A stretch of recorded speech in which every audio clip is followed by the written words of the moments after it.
Olá, meus irmãos. Saúdo cada um de vocês com a graça e a paz do nosso Senhor Jesus Cristo, amém? O meu nome é Miriam Anita e eu estou aqui hoje para dar continuidade naquilo que começamos ontem, no texto Passos para uma Vida Espiritual Feliz. Hoje é a parte 2. Quem escreveu o texto foi o pastor Eli Barbosa e ele escreveu para o Manancial, que é uma publicação de meditações diárias da União Feminina Missionária Batista do Brasil. Então, como não fui eu que escrevi, eu só vou ler o texto e compartilhar com os irmãos, tá bom? Aquilo que eu entendi. Então, vamos orar? Senhor, que Tu possas nos abençoar mais uma vez, para que possamos compreender a Tua palavra, para que possamos colocar em prática. Perdoa, Senhor, tudo que fazemos de errado, que nós possamos ter discernimento vindo do alto para sermos melhores. Em Teu nome, Jesus, que fazemos essa oração. Amém. Bom, meus irmãos, o nosso texto hoje é em Marcos, capítulo 16, versículos 14 ao 20. E diz assim, Jesus aparece aos 11 discípulos. Por último, Jesus apareceu aos 11 discípulos enquanto eles estavam à mesa. Eles estavam comendo. Jesus, os repreendeu por não terem fé e por teimarem e não acreditar no que haviam contado os que tinham visto ressuscitado.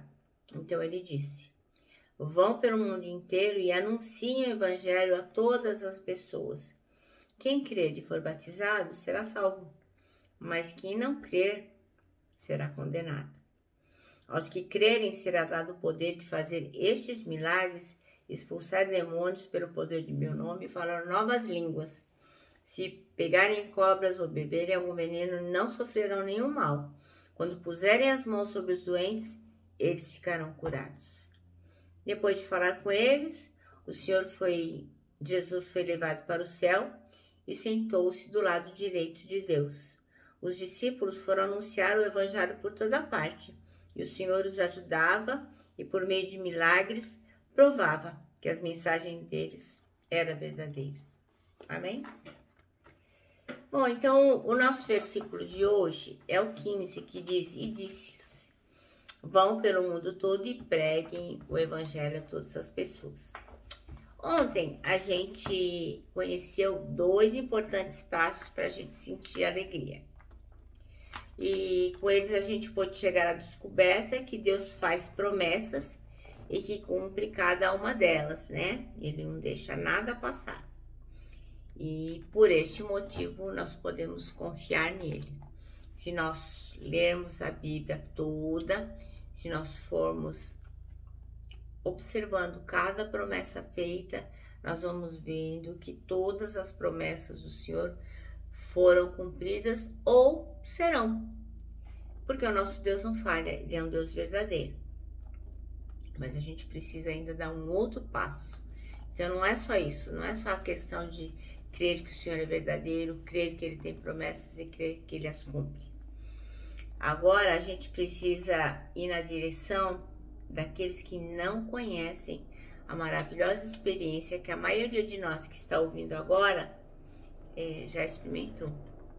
Uma experiência maravilhosa com Jesus. E qual é o nosso dever?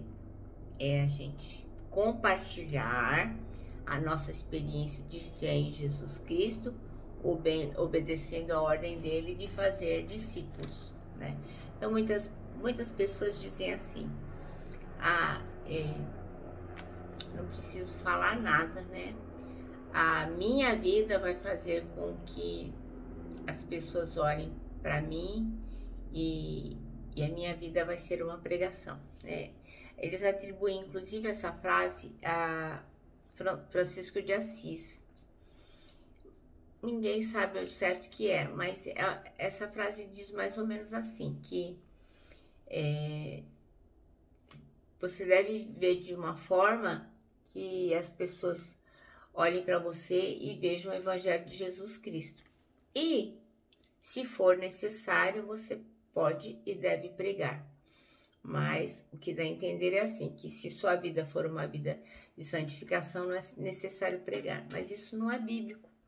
Porque a palavra diz que a gente tem que ir, a gente tem que falar, a gente tem que compartilhar a nossa fé em Jesus Cristo para todas as pessoas.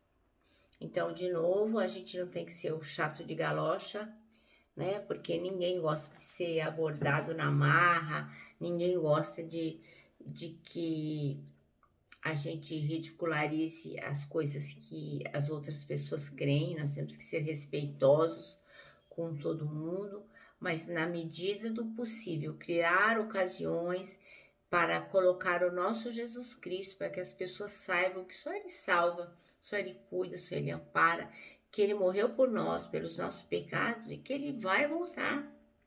Então nós temos esse dever de contar para todas as pessoas esta maravilha que Jesus Cristo fez por nós.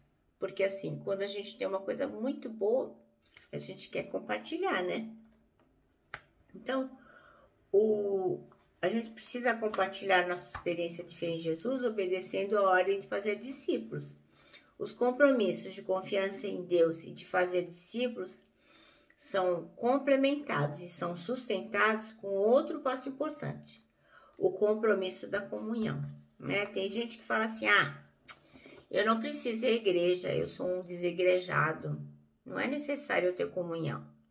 Eu ouço na internet lá um pastor que eu gosto pregando, eu leio minha Bíblia em casa, eu canto uns louvores e é o suficiente, não preciso ter comunhão. Não é o que a palavra diz, né? A palavra diz que não adianta a gente desenvolver um perfeito relacionamento de fé e confiança com Deus se isso não resultar num grande desejo de compartilhar com as pessoas que viveram a mesma experiência. Então, óbvio, se eu amo Jesus Cristo, se eu sei que Deus teve misericórdia de mim, eu vou querer estar com pessoas da mesma família que foram adotados por Deus. São meus irmãos e eu quero compartilhar com eles. Então, nós temos que ter comunhão uns com os outros. Não é possível que a pessoa não se agrade, não se alegre de ir à casa do Senhor para louvar, engrandecer, cultuar o nosso Deus junto. Não combina, gente, é óbvio. Se você foi adotado por Deus, você não é mais órfão, você tem uma família. Se você tem uma família, você tem que querer estar com ela. Então, quando a gente faz isso, isso acontece na forma do quê? Na forma do corpo de Cristo, na forma da sua igreja. Né? Então, quando nós temos comunhão, nós estamos num só corpo, né? Como aquela canção que nós cantamos, um só corpo, um só coração, um só pastor. É isso que nós temos que fazer. Finalmente, só existe uma situação que pode superar todos os sentimentos nesses 4 passos. Aquele que foi anunciado pelos varões de branco em Atos, capítulo 1, versículos 10, 11. E diz assim, E estando eles com os olhos fitos no céu, enquanto Jesus subia, eis que 2 varões, vestidos de branco, se puseram ao lado deles e lhes disseram, varões galileus, por que estáis olhando para as alturas? Esse Jesus que dentre vós foi assunto ao céu, virá do modo como o vistes subir. Então, além de tudo isso que a gente pode ver com Deus, o que supera tudo isso é o fato de que Jesus Cristo vai voltar.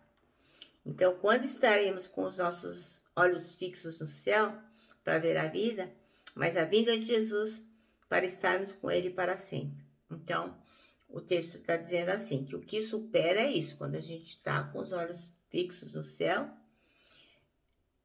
não para ver a ida, mas para ver a vinda de Jesus, quer dizer, Jesus vai voltar. E, logicamente, quando o texto fala que a gente está com os olhos fixos no céu, não estamos que nem uns babaca, né, olhando para cima. O que o texto quer dizer é que nós estamos focados na vinda do Senhor Jesus Cristo. É por isso que temos que correr para avisar para todas as pessoas sobre o amor de Deus, sobre o que Jesus Cristo fez por nós. Porque Ele vai voltar. E quando Ele voltar, Ele vai buscar os seus, não é? Bom, seguindo esses 4 passos, que são conhecer as promessas de Deus, acreditar piamente que Deus não falha e que Ele vai cumprir as suas promessas. Levar os outros a desfrutarem destas promessas, quer dizer, à medida que você crê em Deus, você conhece as promessas de Deus, você faz com que os outros possam desfrutar dessa promessa, o que você vai fazer? Você vai compartilhar no corpo de Cristo que essas promessas vão se realizar. Então, irmãos, nós temos que viver, obviamente, certos que Jesus Cristo está voltando. Nós temos visto os seus sinais, né? Quando será, nós não sabemos. Pode ser amanhã, pode ser outro dia. Como diz a palavra, a gente não vai saber quando vai ser. Mas uma coisa é certa, nós temos que conhecer as promessas enquanto estamos por aqui, crer que ela se cumprirá, levar os outros a compartilhar dessas mesmas promessas e também nós estarmos juntos no corpo de Cristo para ter uma vida espiritual feliz. Amém? Bom, o nosso manancial termina assim. E você?